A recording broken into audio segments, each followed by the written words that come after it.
Have you ever wondered how much a movie ticket would have costed 50 years ago?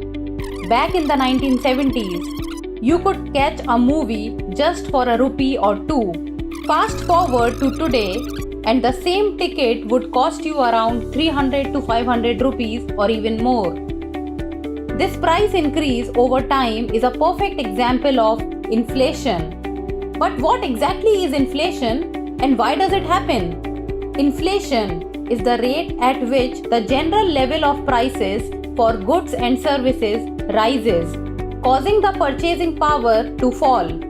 In simpler terms, when inflation occurs, each rupee buys fewer goods and services than it did before.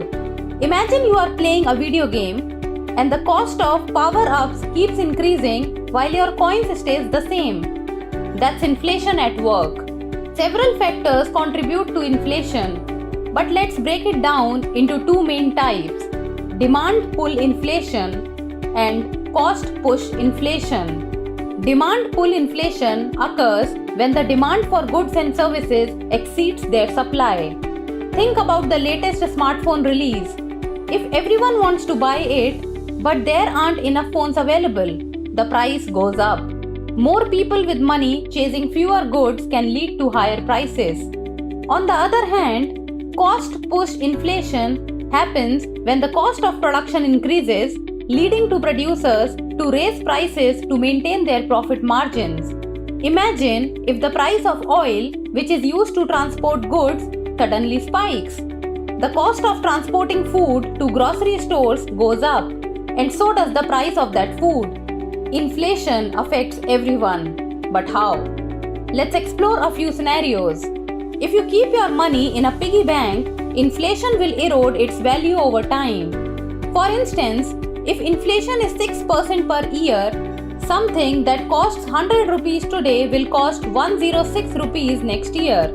Your 100 rupees won't be enough to buy the same item. Workers often demand higher wages to keep up with rising prices. However, if wages don't increase at the same rate as inflation, people's real income decreases. If you borrow money at a fixed interest rate, inflation can work in your favor. You will repay the loan with money that's worth less than when you borrowed it. Conversely, lenders lose out because the money repaid has less purchasing power. During the hyperinflation in Zimbabwe in the late 2000s, prices doubled every few days. A loaf of bread that would cost a few dollars in the morning could cost hundreds by evening.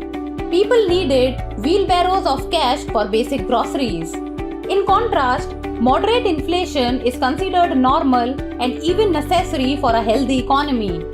It encourages spending and investing rather than hoarding money. Central banks, like the Reserve Bank of India, aim to keep inflation at a manageable rate, typically around 4%. So this was all about inflation. Before we leave, here is a question for you. Which of the following best describes demand pull inflation? An increase in the cost of production, an increase in demand for goods and services exceeding supply, a decrease in consumer purchasing power, a decrease in the supply of raw materials. Write your answers in the comment section. Don't forget to like, share and subscribe.